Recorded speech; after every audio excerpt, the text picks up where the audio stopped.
আসসালামু আলাইকুম দর্শক, welcome back to my channel Parul food kitchen. আজকে আমি শেয়ার করতে চলেছি নুডলসের পাকোড়া রেসিপি। পুরো ভিডিওটা দেখার অনুরোধ রইল।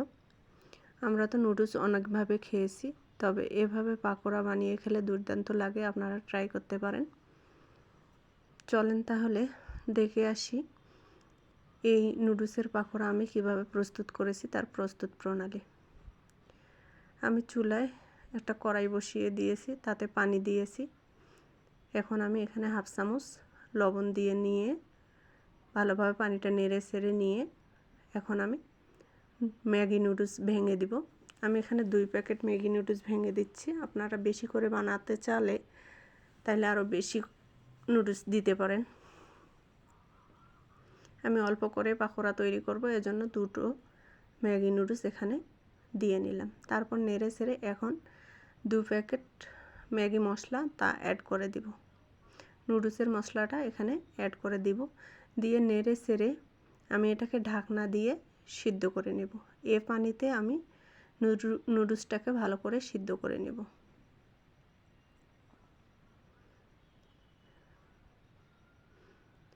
এখন আমি ঢাকনা দিয়ে নুডলসটাকে সিদ্ধ করে নেব। এখানে যে পানিটা আছে, পানিটা একবারে শুকিয়ে নেব।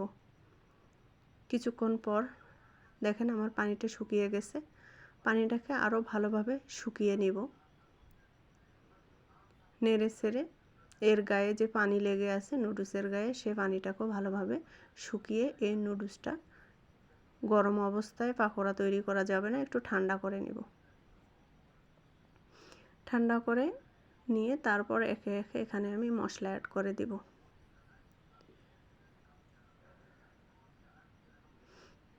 দেখেন পানি শুকিয়ে আসছে। এখন নুডলসটাকে আমি উঠাই নিচ্ছি, নিয়ে ঠান্ডা করে নেব। ঠান্ডা করে নেওয়ার পর আমি এখানে অ্যাড করে দিলাম একটা ডিম। অ্যাড করে দেওয়ার পর আমি এখানে একে একে মশলা অ্যাড করব। আমি এখানে হাফ চামচ আদা বাটা, হাফ চামচ রসুন বাটা অ্যাড করে দিলাম। তারপরে কুচানো মরিচ অ্যাড করে দিলাম, পেঁয়াজ কুচানো অ্যাড করে দিলাম, তারপরে পেঁয়াজ কলি অ্যাড করে দিলাম, স্বাদ মতো লবণ, হাফ চামচ হলুদ গুঁড়ো, 1 চামচ লাল মরিচের গুঁড়ো, তারপরে এখানে 4 চামচ কর্নফ্লাওয়ার, তারপরে এখানে অ্যাড করে নিচ্ছি জিরার গুঁড়া হাফ চামচ। তারপরে মেখে ছেঁকে আমি পাকোড়ার জন্য শেপ দিয়ে চুলায় একটা ফ্রাই প্যান বসিয়ে তেল গরমে দিছি। এখন একে একে পাকোড়াগুলো শেপ দিয়ে নিচ্ছি। পাকোড়াগুলো শেপ দিয়ে উল্টিয়ে পাল্টিয়ে সুন্দর একটা কালার নিয়ে আসব।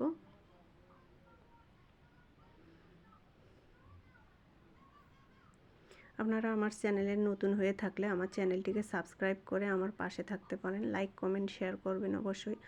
আমার এই সিম্পল রেসিপি পাওয়ার জন্য আমার চ্যানেলটিকে সাবস্ক্রাইব করে পাশে থাকা বেল বাটনটি অন করে রাখতে পারেন। আর যারা ফেসবুক থেকে দেখতেছেন তারা লাইক কমেন্ট শেয়ার দিবেন, ফলো করবেন। এভাবে আমি পাকোড়াগুলোর শেপ দিয়ে নিচ্ছি।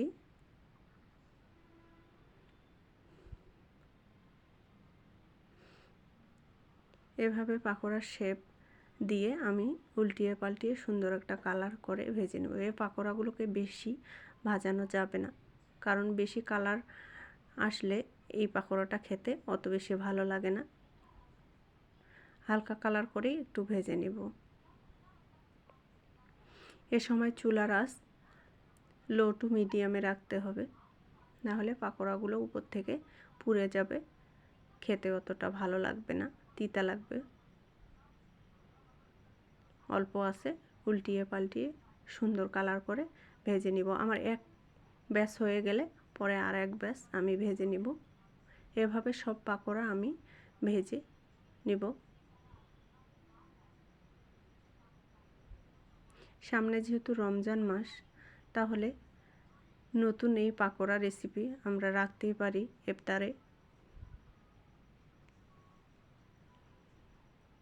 দেখেন সুন্দর একটা কালার এসে গেছে। আমি এখন উল্টিয়ে পাল্টিয়ে উঠাই নিব।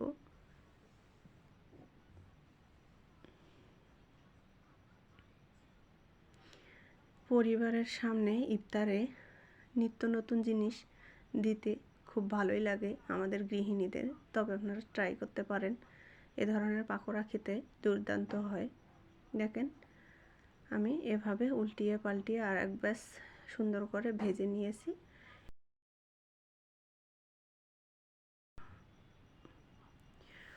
এখন উঠিয়ে নিয়ে আপনাদের পরিবেশন করে আমি দেখাচ্ছি যে কত মজাদার ছিল পাকোড়াটা। দেখতে যতটা লোভনীয়, খেতে তার চেয়ে বেশি মজাদার ছিল। আপনারাও ট্রাই করতে পারেন ইফতারে কিংবা সকালে কিংবা বিকালের নাস্তায় আপনারা এটা রাখতে পারেন।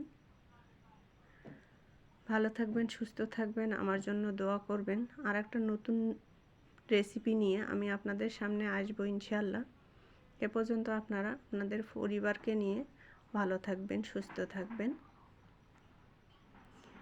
আল্লাহ হাফেজ।